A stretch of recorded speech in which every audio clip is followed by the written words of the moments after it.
everybody. Good morning. My name is Kristina Kaljo. I'm so glad to be here today. I'm thrilled. I'm excited for this talk specifically. When Dr. Jacques invited me, it was serendipitous because I'm planning something similar for my own faculty and staff at MCW. And so I don't know, Laura, did you have I'm anything? here and I have an introduction of you that I'm going to give virtually in a really enthusiastic way. So good morning, everybody. On Like the behalf of voice the of God. get ready. On behalf of the Education Committee, it's my absolute pleasure to introduce Dr. Kristina Kaljo. She's an associate professor in the Department of OBGYN and the Kern Institute for Transformation of Medical Education at the Medical College of Wisconsin. Dr. Kaljo earned her BS at Carroll University and then went on to earn a master's and a doctorate at UW-Milwaukee. And I first had the privilege of meeting her in 2016 when she took on a new role for our department as a PhD educator. And within just the first year of her appointment, I watched her inject a never before seen level of enthusiasm for teaching and for educational scholarship. In the 6 years since that time, Dr. Kaljo has become a paragon of educational innovation, research excellence, and community engagement in the medical field. Her contributions span a wide array of areas, from medical student and resident education to continuing medical education and community outreach. She has numerous scholarly contributions with publications addressing critical issues in medical education, gender bias, and the impacts of COVID-19 on medical training and practice. We asked Dr. Kaljo to come today to share her insights on a topic that's increasingly relevant to our dynamic world, which is how to effectively teach across diverse learning platforms. Many of us are struggling with the new ways to teach after COVID, where you might be in person and your students are virtual, or your students are virtual, your students are in person and you're virtual, or a mishmash of all of those.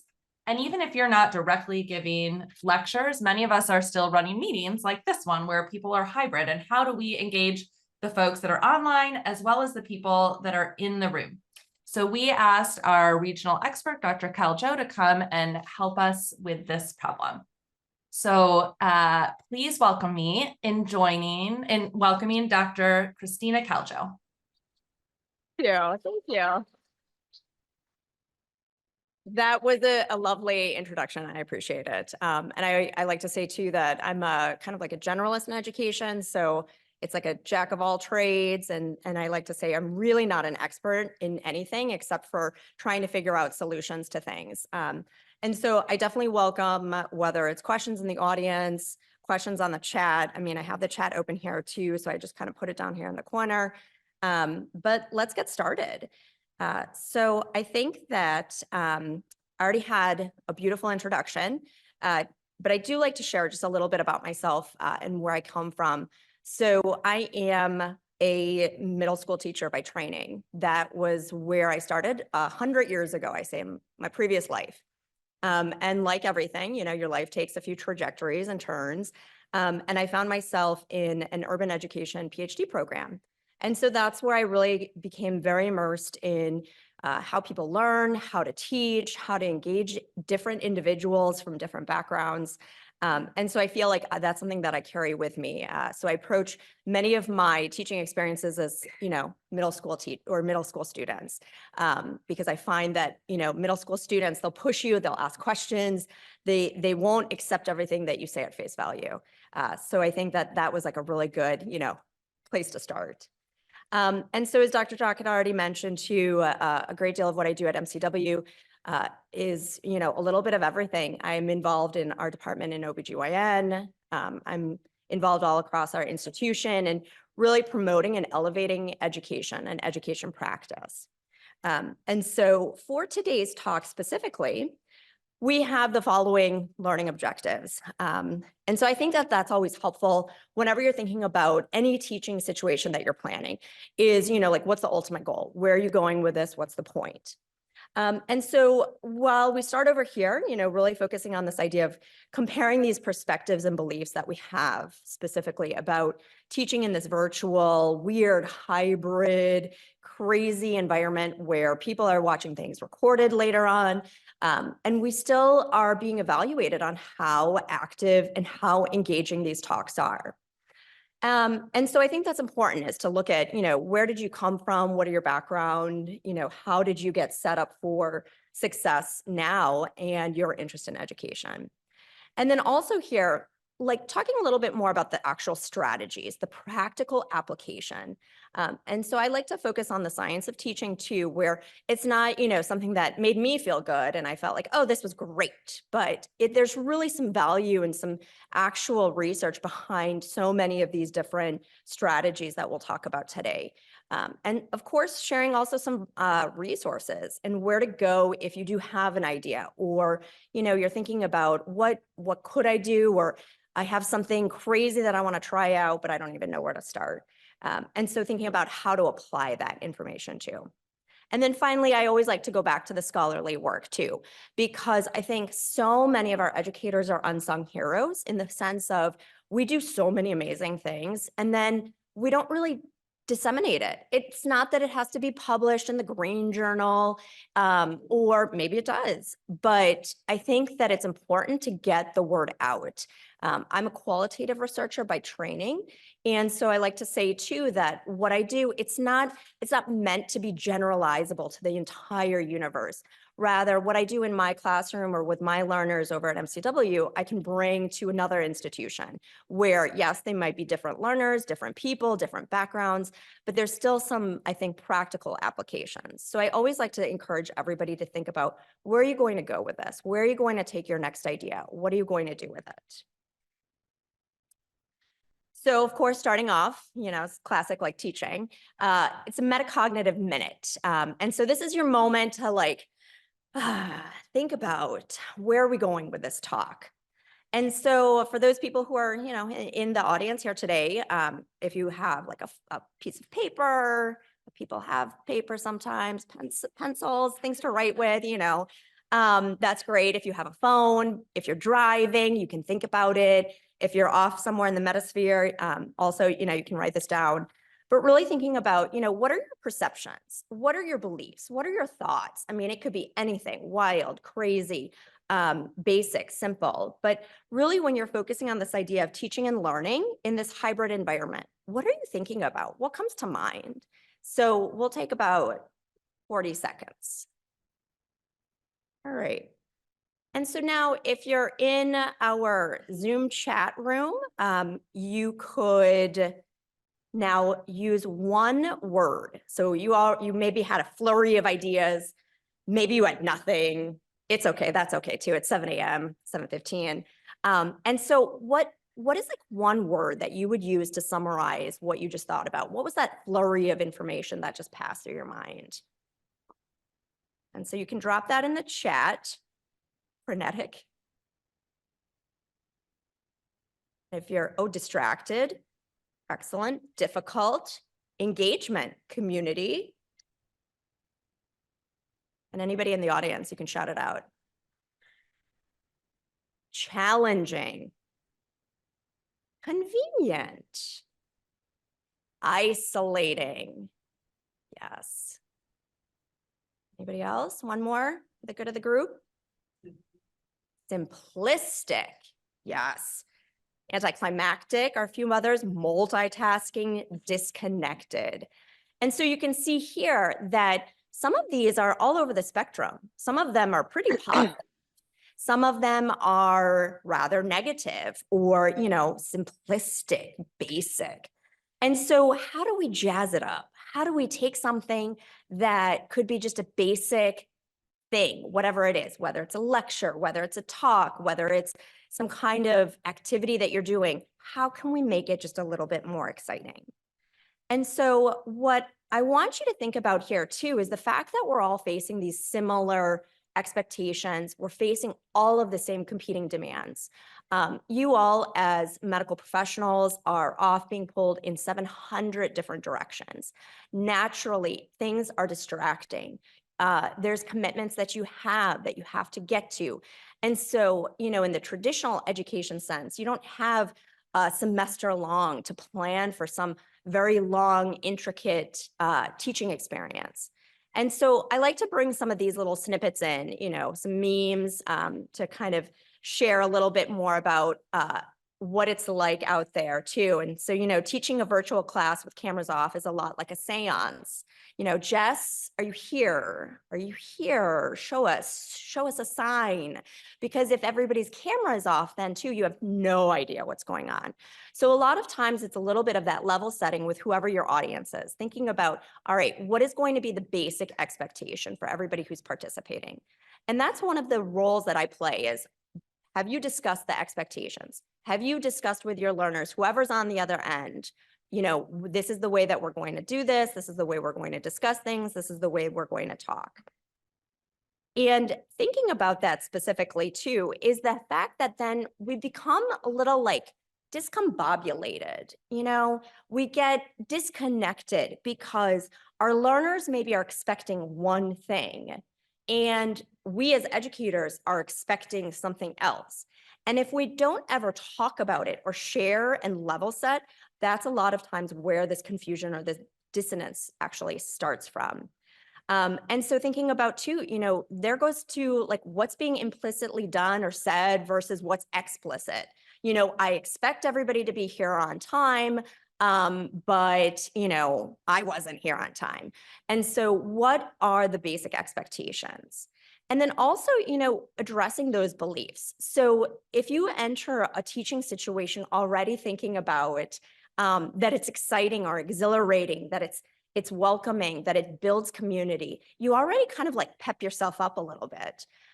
Whereas, you know, and that's not to pick on anybody who said that virtual learning was terrible, but it's like you're already kind of like, oh, here we go, this virtual learning, it's going to be pretty painful already. And so I think that's what's really helpful when you're thinking about, you know, how do we address this? How do we embrace the situation? Because it's not leaving. I mean, this is the reality. And I know that there's some situations where we're saying, you know, everybody has to come in person to attend a certain situation. Or, you know what, we're going to do everything virtual for this amount of time. And it's how you embrace it. And so if anybody is a TikTok fan, anybody watch TikTok videos? Yes, maybe. Okay. No? Oh my, you're missing out. There's some great educational tools on the TikTok. I love TikTok. It keeps me up at night. It's probably too distracting, but there's this great professor, and he was teaching and he turned himself into a potato and he couldn't turn it off. So rather than, you know, shutting the whole thing down and saying, you know what, forget it, we're not going to do this, he embraced it and he completed the session as a potato and peppered in some humor about, you know, how his small fry children hopefully won't be, you know, eaten today.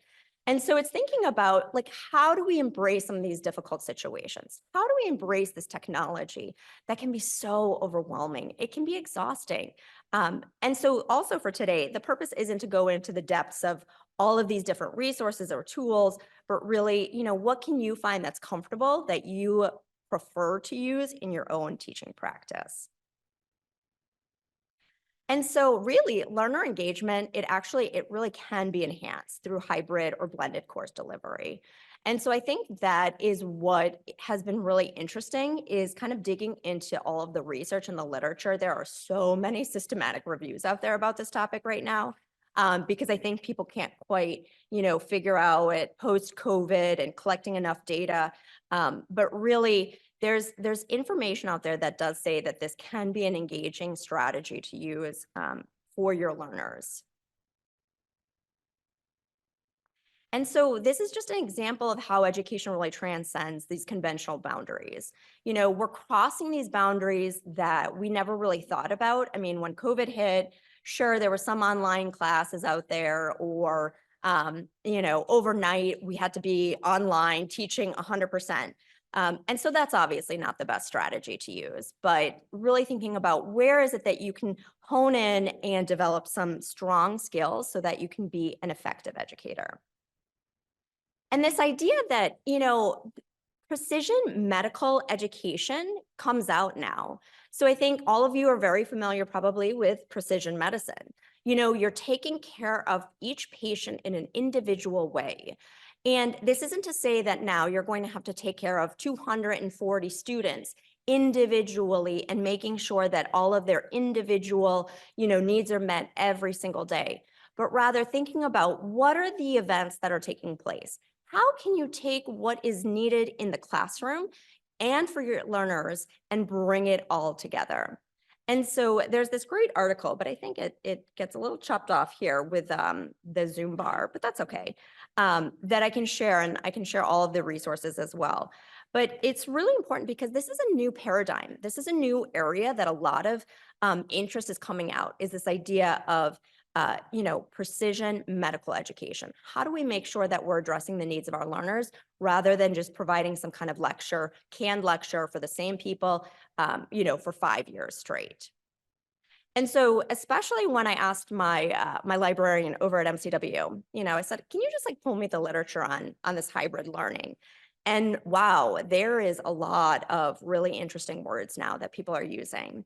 So most of these are probably pretty traditional. And so again, I like to level set and just say, when we're talking about these words, we're really meaning that learners are off, in person in a classroom setting or a learning environment.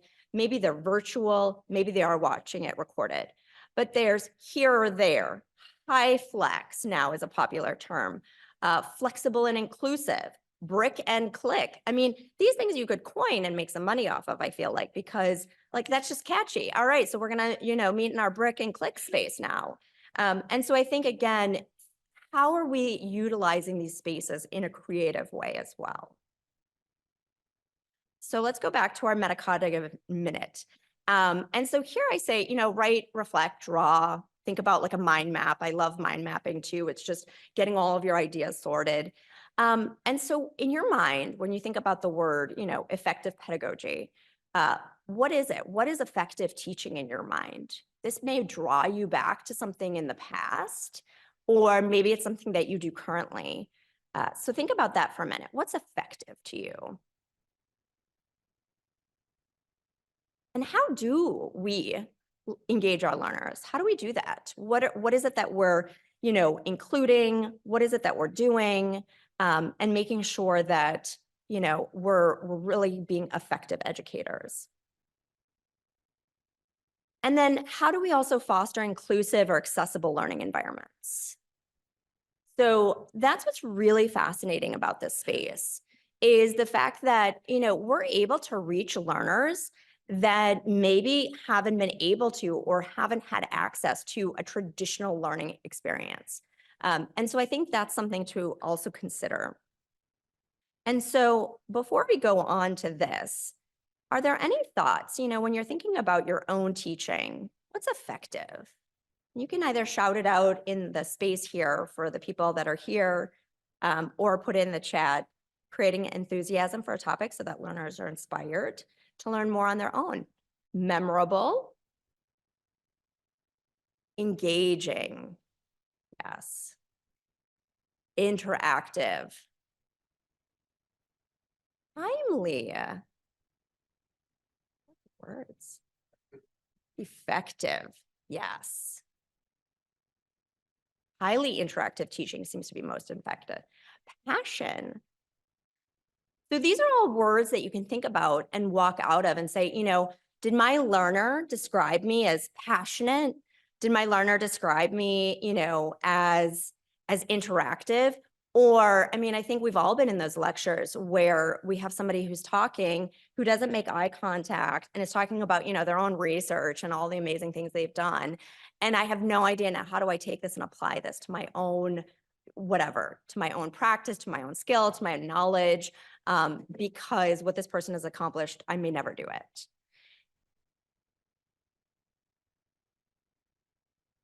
All right, so now we have four pictures here.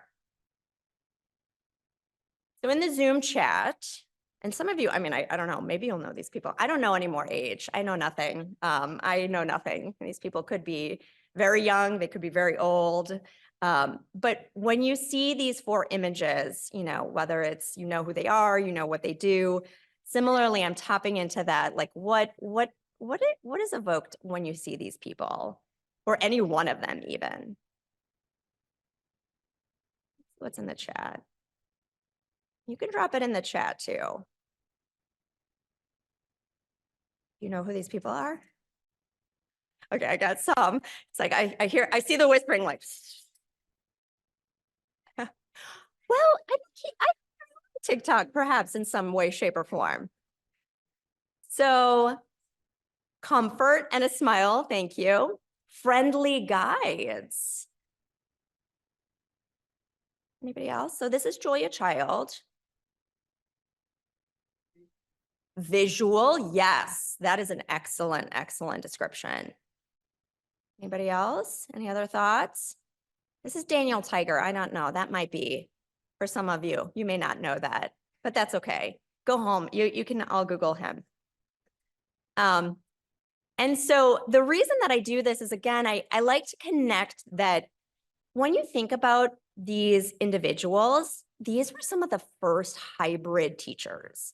So, when you think about like our fabulous painter here, that, he had this amazing discipline that captured my attention, and he was on PBS. So for anybody who hasn't seen this individual painting, he did it in such a way that he never outdistanced his students. It was always like, oh, I think I could do that actually. I feel pretty empowered. Whereas also for Julia Child here, she made French cuisine accessible to Americans. And so taking something that was very complex, and she did it in a way where she was able to engage, this audience on television, and, bringing people along and making a very illustrious career. Here, this is, anybody remember? Alex Trebek, yes. So sadly, he passed away, but he really celebrates subject matter knowledge, but he does it in a way where he doesn't belittle anybody. He celebrates, the answers. He says, thank you, but maybe not right answer.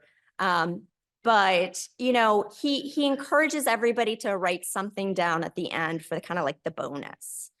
And then finally here too, this is one that I think is important because I think we sometimes don't really consider how significant some of these, like they're called earworms, but these strategies that we use and lie into to help us remember things. I think it was at dinner, we were talking about people who had like a PhD versus an EDD, and it was like instant that you all mentioned a procedure, I think, or a estimated due date. There you go. Not a procedure, but, and so it was instant. And so thinking about, what are those catchy words? And I mean, you can make something up too. You can do anything really. But again, it's that example where, there's that shared expectation where if you're a kid, you're turning on the TV, you kind of know what you're going to get with Daniel Tiger.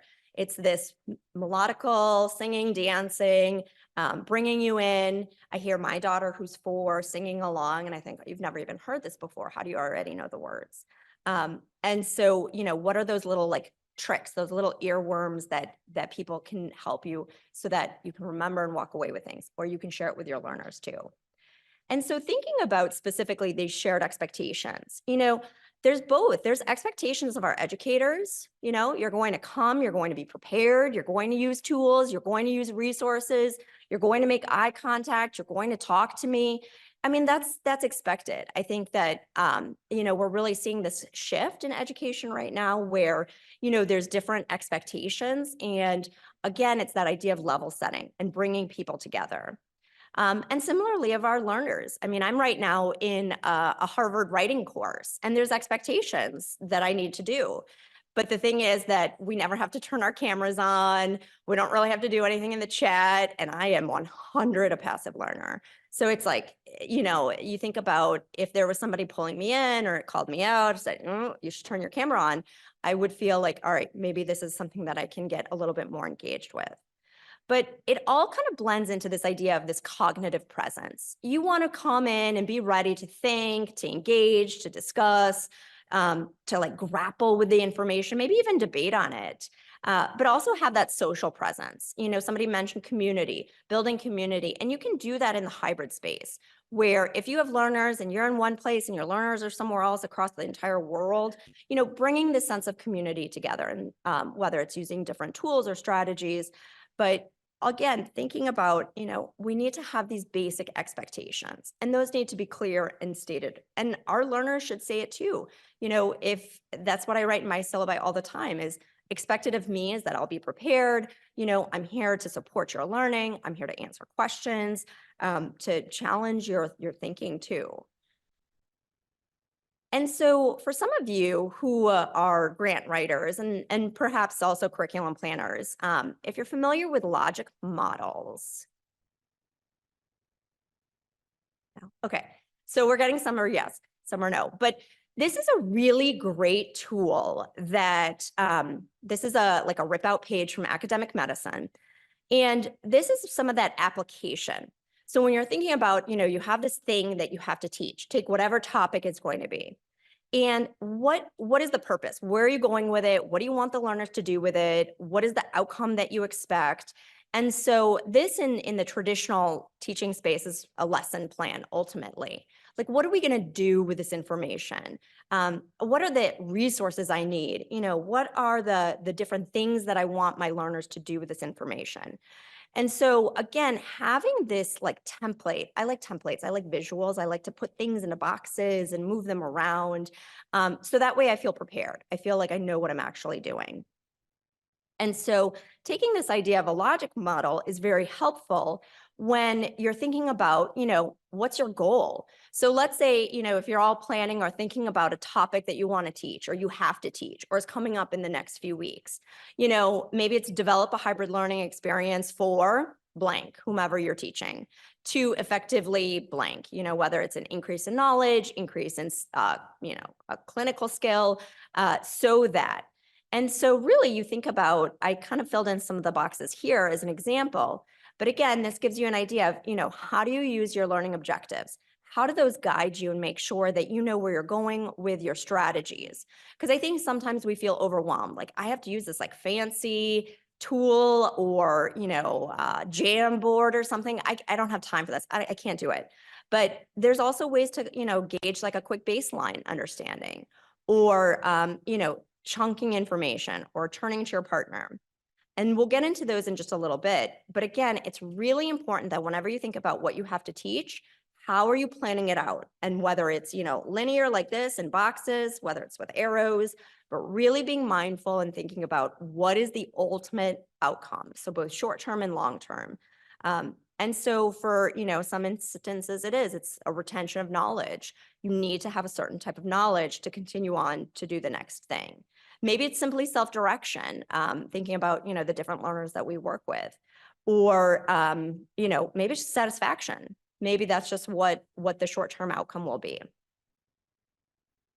And so here's some practical application of skills. And so quick, like show of hands or a yes or no. Have you ever heard of the term scaffolding?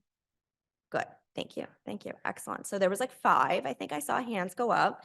And if you're in the chat, no. All right. No. Yes, maybe. Maybe any others? All right. So scaffolding is one of the best tools that I like to use. And it's also called like meeting where your learner is and avoid that distancing them. You don't want to outdistance them. And we all know, and I mentioned it before, is that person who is absolutely brilliant, but really never connects with the learner. And never says, you know what, let's maybe like fill in the gaps before I jump into this very complex topic. And so how do we bring this all together and make sure that we scaffold? So if you think about like painting, scaffolding on a building when you're putting things together and making sure that you're building up the process, you're building this knowledge sense.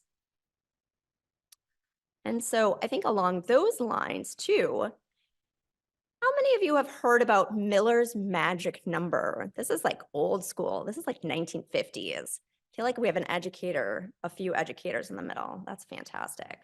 So this is really interesting. And I'm not a psychologist at all by training. I think I had a minor somewhere in undergraduate degree, but our short-term memory can really only hold on to like 7 items.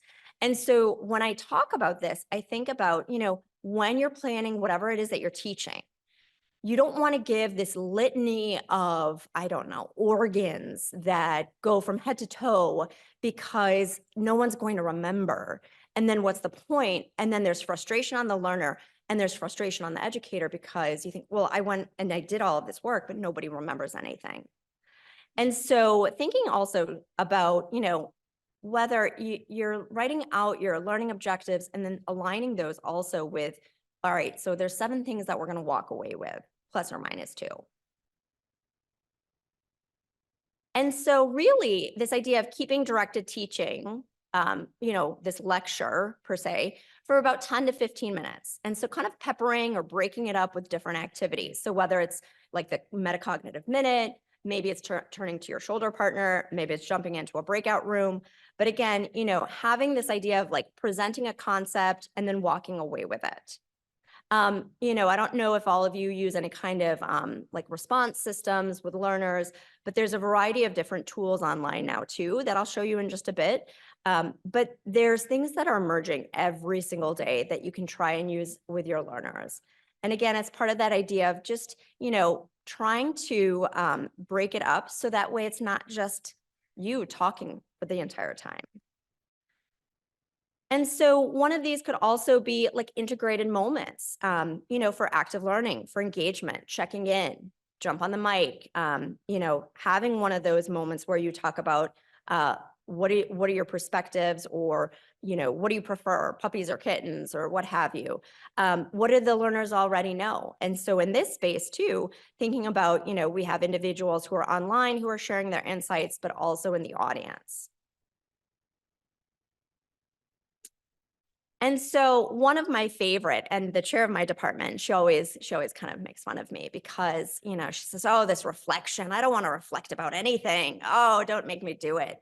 But there's actual science behind it. And so that's always my rebuttal is that, whenever you take a moment and you think about what happened, or you think about where you're coming from and you write it down, or you just let it process, or turn to the person next to you, you have that ability to kind of negotiate what were your beliefs, and really understanding where's the other person coming from. So that way it's not this, experience where you just walk away and you say, well, that was terrible. And so I think that's a really important tool that we're bringing into medicine quite often now. And so here's, with a show of hands or a yes or no, how many of you are familiar with MedEd Portal? This is a great resource. Excellent, excellent. It is one of those fabulous locations that if you're thinking about a certain topic, and here, I put in some examples, but learning pelvic anatomy and pathology through drawing, okay, well, this sounds interesting. And so again, utilizing the resources that are already out there and then modifying it as well. And so thinking about, this complex content and making it accessible and shareable. So that's a little bit of that dissemination piece, but really thinking about what is it that I need to teach and how am I going to do that? And oftentimes it is, anatomy. Many of my friends and colleagues at MCW who are anatomists, they bring in quite a bit of drawing. And it doesn't mean that it has to be something so complex. But it just, again, it's this process, this engagement. And even if you're online, you can ask people, all right, let's take a minute and draw, I don't know, what should we draw today? A pelvis? Yes? All right. So take the minute, draw a pelvis on your piece of paper, on your scrap. Maybe if you have, a phone or what have you, you can kind of like doodle it out. And then you can also say to the people on the chat, all right, and so, is there anybody who wants to share what theirs looks like? Does anybody want to jump on the mic or the video and share what does a pelvis look like? And again, the people in this classroom space, we can look at, exactly that. We can also share this experience. And again, putting it in a place where you can share it with others. And so when we think too about this idea of the subject matter knowledge, I think this is something that we oftentimes get really bogged down with, overwhelmed with, because we need to know so much. Everybody needs to know so much, whether it's us as faculty, whether it's our trainees, our patients. I mean, there's this desire, this need to always have kind of like all of the information at once. And so that's why I oftentimes do integrate this idea of kind of like popular culture or different resources out there that people might have access to that may help think about things in a different way. And so, for example, in like physiology, they use memes to connect and engage about renal physiology. One of my colleagues, she developed an escape room for virtual students. And so thinking about, how do you take this subject matter that's really complex and connect it in these different ways with your learners so that way they can walk away with it. And perhaps, you might be in the audience and say, I don't know what TikTok is. What is she talking about? But then, it could be a little trigger because then you can say, oh, well, go check it out. There's some educators on there that you could go check out too. Another tool too is this idea of, graphic medicine, where, this is a colleague of mine actually at MCW, and she had our surgery residents and medical students, OB residents and medical students draw comics to contextualize certain events. And again, it was a way to talk about things that maybe didn't have the audience or maybe didn't have the space beforehand. And so again, I like to have this broad perspective because I think each of us has, a different expectation of what we have to teach. And so, looking at graphic medicine, I mean, there's a whole space now for this as well. And quick show of hands, how many of you are familiar with narrative medicine? All right. Oh, excellent. All right.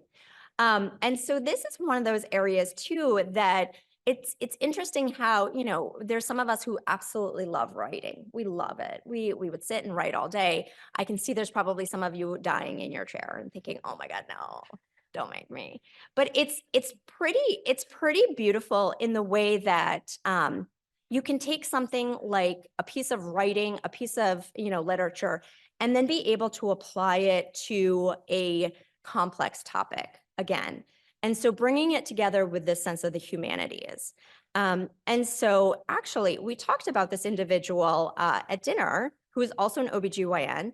And so what she did was she created a whole narrative medicine curriculum.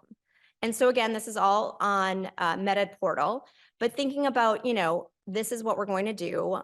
They're talking about, writing about something that you've lost. And so this discussion was specifically about pregnancy loss. And so whether it's bridging together then this idea of, what happens, what are the feelings, what are the emotions, but having the space to write about it. And I found that we have Dr. Bruce Campbell, who's an outstanding surgeon who has now retired, but he's done so much work with narrative medicine that he could take an hour and he was able to capture the attention of pre-professional students who were, they had no idea even if they were interested in medicine, but the room was silent. Everybody was writing. Everybody was thinking about this particular story and putting it onto paper. And so again, thinking of, is there a way to connect some of your favorite pieces, even a poetry piece, maybe even a piece of artwork, and connecting it again to what is the content that you have to teach. Another idea too is I have a colleague who takes students to the museum and they look at some of the biases that are painted in comparison with the anatomy that he's teaching and some of the discussions that come from there as well. And so again, it's utilizing this wealth of resources that we don't have to focus on a book per se, like a textbook. We don't need to go page by page. Rather, thinking about it instead of those chunks, like what are the topics that you need to cover and how can we bring our learners along?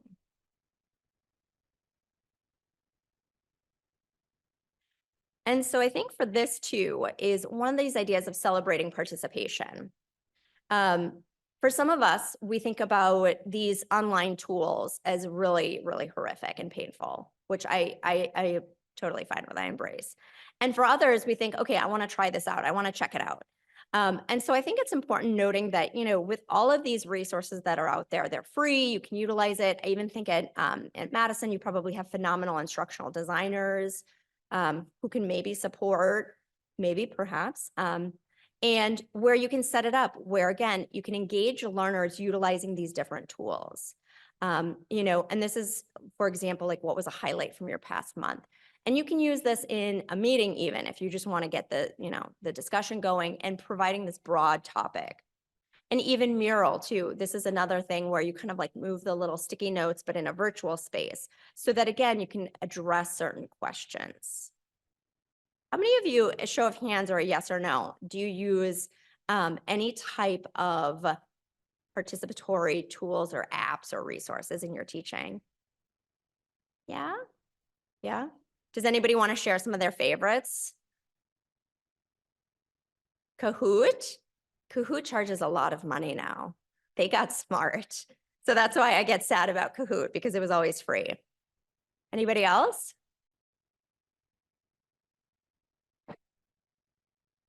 No?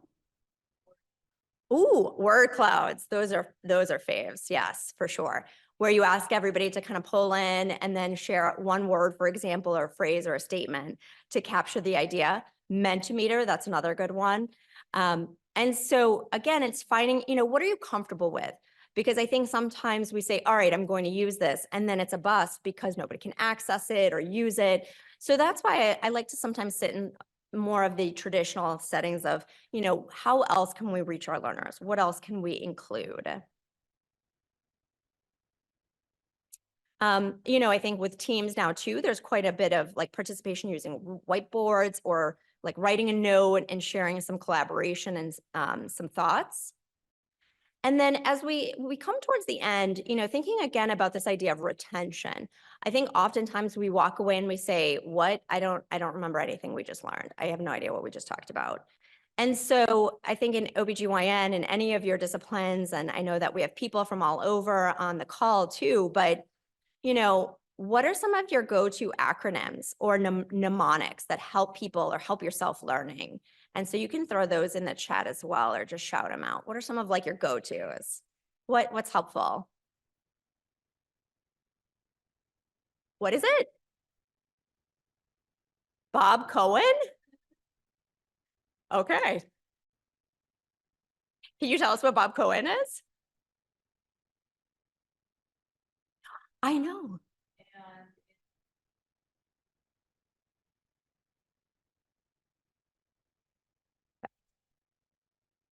Beautiful. See, so now I'm gonna walk out of here and I'm gonna think about Bob Cohen. I'm gonna think about uterine bleeding. See, look at that. Amazing, amazing, isn't it? Here's another one, T-PAL for the G's and P's. And any others too that you can think of? Any other favorite acronyms or? I love sex. Tell us more.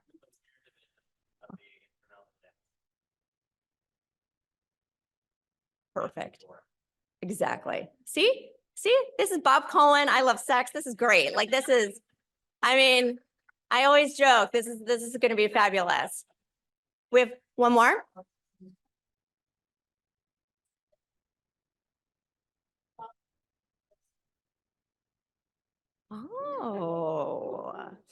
Oh, look at this idea exchange.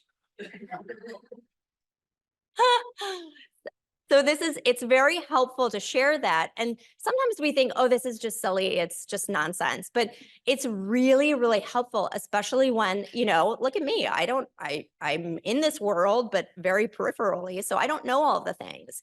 And so it's really helpful to be able to have access to this information. And sometimes we assume, you know, a certain learner should know X, Y, Z, but again, knowing about Bob Cohen and I love sex, you know, these are good connections that we can make as well. And so it was very interesting on my drive actually here yesterday. I thought, you know, for some of us, we really like to have like books that we read. I heard about there's a cart of books that's passed around. Oh, this is fabulous. So you can add this to your little cart. And so it's again, thinking about, you know, what are the ways that we're focusing on things? Sometimes because we never let our minds rest, then we really don't have the ability to kind of like negotiate with what it is that we need to learn, what we need to apply tomorrow, today, maybe in the next hour. And so I think it's important to also, you all had that, I think what was a mindful wellness minute just before this talk. And this isn't to go down, a big long road of well-being, but also saying, it's okay that I will go on a run to sometimes get some of my ideas straight because it just helps clarify things. And so we can't always just be on this grind of, 24 hours putting together phenomenal teaching experiences or, trying to teach our learners in very different ways. But again, thinking about, all right, what is it that I'm going to do with this information and apply it later on as well. And so that way too, you can get your focus back. So again, having this idea that technology, it is an effective tool. We don't need to shy away from it. We don't need to say, this was so painful, this was terrible. And being honest with your learners, the people that maybe are on the Zoom call or that are going to watch this, I don't know, recorded somewhere later on, a year later, and saying, thanks for participating. Thank you for thinking about things. And really recognizing that when you're engaging your learners and your teachers yourself, that it brings everybody together. You're able to accomplish the goals that you set for yourself. And so I found this article and I thought, this was published in like 2009 and they're already talking about farewell lecture, but we know very well that that's not the case. But I like to say too that now, embrace the idea of this innovation. Think about, take that moment, that minute, and what is the topic that you're going to be teaching in, let's say, a week, tomorrow, the next day, a month, a year, next year. And so think about what it is and how might you, or how might we even, so looking and thinking about your collaborators, move away from a traditional lecture, or how might we pepper in some different ways to question or engage with our learners? So is anybody teaching anything in the near future, like just topics? Yes.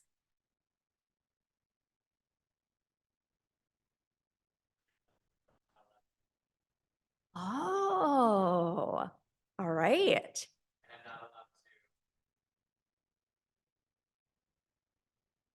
Okay. Yep. Oh, we call this paralysis. I experience this all the time. Like, oh God, I don't know what to do. This is gonna be terrible. But what are you thinking about? Not to put you on the spot.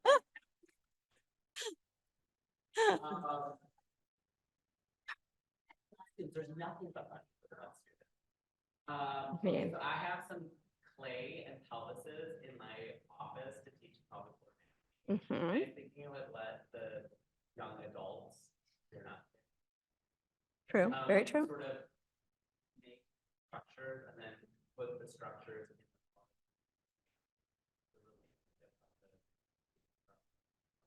Yes. I took some pictures, Mhm. put them against patterns.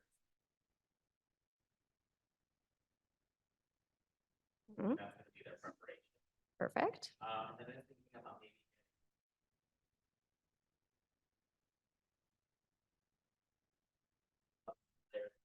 Yes. How it all like fits together. Yes. So you're done. I think you just did it. I think you're okay. it's just executing. It's in my brain. Right. Right, exactly. But I think though, you've got you've got the ingredients, right? You've got the Julia Child ingredients. You have the clay. I mean, we all maybe we don't all like tangible things, but I mean, I know for me, if I had something in my hands, I'm all right. I'm good to go. I feel like already let's learn about this pelvis. Let's learn about, the different organs that are going to all fit together. So I think that sometimes, and you give yourself that sense of flexibility too. You say, this is even the first time that I'm going to do this and we're going to learn together. And so I think that's a great way and great perspective to think about it. So thank you. Thank you for being so open too. Especially when you're like, I don't know what I'm doing. And then I think Laura shared, we're doing a med student didactic today. Contraception and health maintenance and OBGYN are on the agenda. And so thinking again, how do you allow people to grapple or think about the information that you're presenting so that way it's not just a lecture where you're talking through for 60 minutes and then you say, okay, goodbye, and then you walk away. but peppering in those moments, whether it's the 7 little things, the nuggets that you want them to walk away with, whether it's that you want them to communicate or talk to each other, go off into a breakout room. And so Laura shared too, I did a course once where they gave each learner a small container of Play-Doh so people could use it as a fidget and create anatomy-based items too. And so that helped focus. And so there's so many different ways to think about it. And again, having the space to talk about these things and exchange ideas is always so, so incredibly helpful too. And so I think that as we start coming towards the end, again, for this idea of dissemination, so with your pelvic anatomy and the clay and the acetone sheets and, you know, the different things that you're going to be using, put it all together. So like document it. It's not that it has to be written out into some beautiful manuscript right now, but if you're already going through this process, why not put it all together and have something to, you know, disseminate? And again, in my work, I work very closely also with somebody who does surgeries. And that's one of the things that they said was there's so little that's kind of like in the MedEd portal for certain surgeries specifically to OBGYN. And so he said, you know, where is everything? Because then you go off into emergency medicine. They have all these open access resources. And so again, this is maybe an untapped market, is where else can we house some of these things? I mean, of course, we have APGO and ACOG and we have all of the other places, but a lot of those are, you know, behind certain passwords, behind memberships. And so thinking about, all right, if I'm going to do this, I'm going to put in all this work, there's expectations, there's objectives. I know the students need to have something at the end to know and learn and do. Why not package it up and share it in some way, whether it's at a conference, publication, so that way, again, you know, you can share the wealth. And one of those things too that I do like to focus on for the research specifically is this idea of also, you know, when you're writing out curriculum or writing out maybe even just one talk, it's also, you know, what is the impact? And so some of you may be familiar with Kirkpatrick's triangle here or pyramid, but really thinking about, you know, oftentimes we sit in this bottom tier and we think about, all right, if I just want people to be satisfied, I just want everybody just to be happy after this hour, and that's it. But really, you know, focusing on, all right, what are we going to change some behavior? Are we going to do something differently because of this project?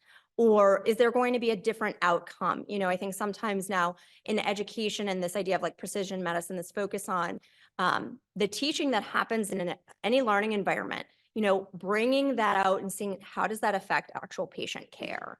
And so bringing that together so that way too, you can see, you know, do the humanities and including some written reflections or looking at a poetry piece, do those trickle down in some way in your own professional practice?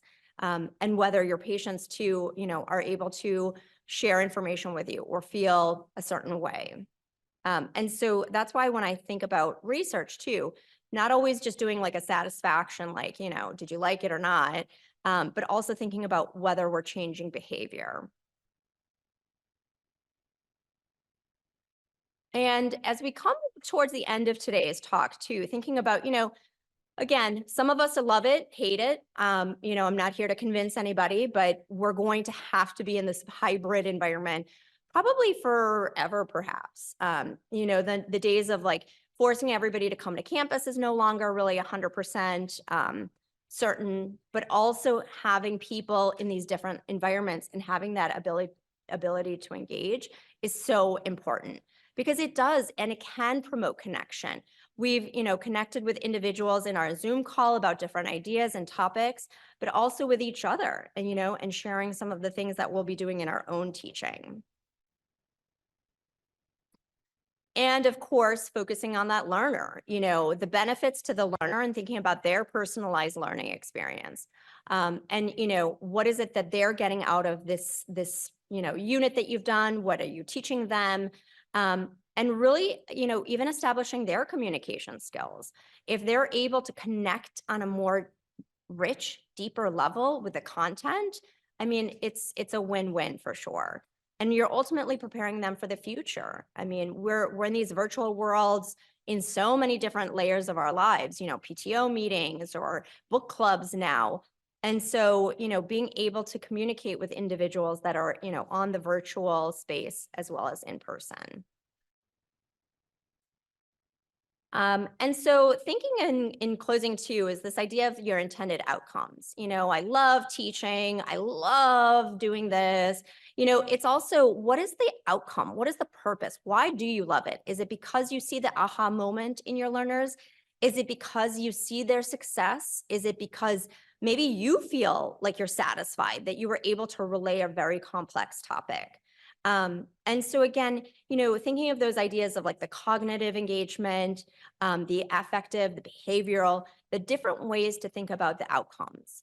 And so maybe it is just, developing agency and empowering a group of learners.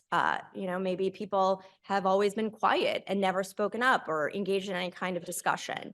And so perhaps that's your outcome, is now people feel comfortable sharing their ideas or even disagreeing with one another. And so, of course, this isn't like a cure-all. I was here for 1 hour, but, you're always going to have that disequilibrium. You're always going to have some kind of like discombobulation, misalignment, and maybe alternatively, it's going to be tremendous alignment.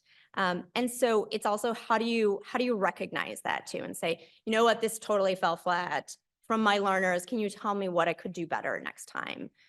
Rather than maybe waiting for, written reflections from your students or, written feedback that comes like 6 months later when you don't even remember really what you were teaching as well. And so I think also here, where we're going is like the practice is always what makes things so much better. And so participating in opportunities to engage in professional development, enrichment. One of the things that we do at MCW is we do peer observations. And so it sounds a little intimidating, but it's really just having somebody come in and watch what you're teaching and say, you know what, I noticed that you kind of like had this like tick and it was really distracting. Or, I was writing out and this was really helpful because now I learned.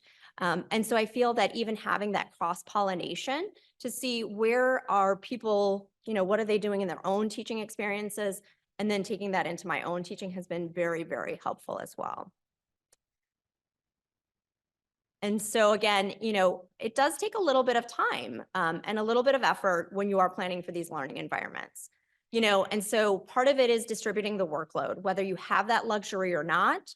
But, planning for that support, whether that's a faculty member, whether that's your peer, whether that's another, trainee that you're working with, but really leaning into and saying, can I have somebody who's the chat moderator?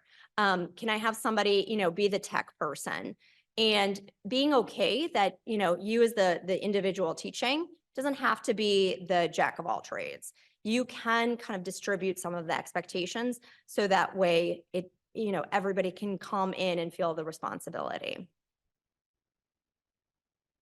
Finally, I'll share these resources, but some of these are my favorite. AAMC's MedEd portal is just phenomenal. It's like I don't know, like a just box of everything or anything you want to teach. Thinking about narrative medicine, if that's something that speaks to you, this is a fabulous book. There's so many things that are now coming out about how important it is to write and engage with different areas to really tap into, I think, our brains. And then, even EDUCAUSE, which is a great resource that provides different tools of, what's coming out in technology. How can I integrate different resources and tools? And so I think with that, I like to always align, these were the learning objectives that we started with just an hour ago. And so, we are facing these similar expectations and competing demands. And it's how do you negotiate with that? How do you recognize that? How do you say, you know what, I'm really frustrated with this virtual environment, but I need to maybe tap into it and see what do I need to do differently? What can I do to change? How can I, integrate something? And so really thinking about that and how are you going to advance your teaching?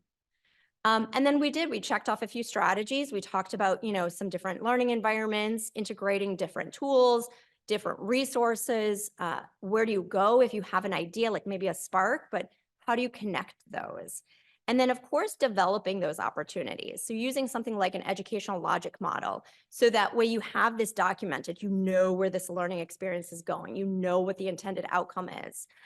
Maybe you can anticipate an unintended outcome. And so thinking about too, when you write it out and you kind of like lay it out, so that way you can plan for what is it that I'm going to do and how am I going to use these strategies. And then I always say, you know, plan to disseminate. It's always so helpful to hear about what other people are doing and how you're using different tools and what you're doing to capture learners' interests. And so I think that's always very, very helpful. And so I think Laura shares too, you know, we could reframe in our minds that hybrid, instead of promoting division, increases cohesion by allowing access to content and community more broadly, which I think is a beautiful way to state that as well. And so I think when we think about, you know, walking away from these types of experiences, you know, even who do you want to collaborate with? Maybe you got like excited by the anatomy project and you think, oh my God, this is gonna be so cool. I want to get involved. You know, what is maybe a skill or something that you want to try out? And then I always like to say having that accountability partner, whether it's your own calendar and saying, you know, in 2 weeks' time, I'm going to check in and I'm going to see how that claim model is going. Or, you know, I'm going to check out certain resource to see how can I apply that into my own teaching practice. And so with that, thank you. I appreciate it. Thank you for your engagement.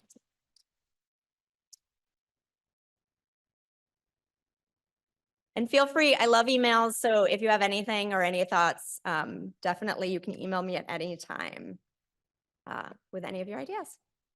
All right. Thank you so much. I appreciate it.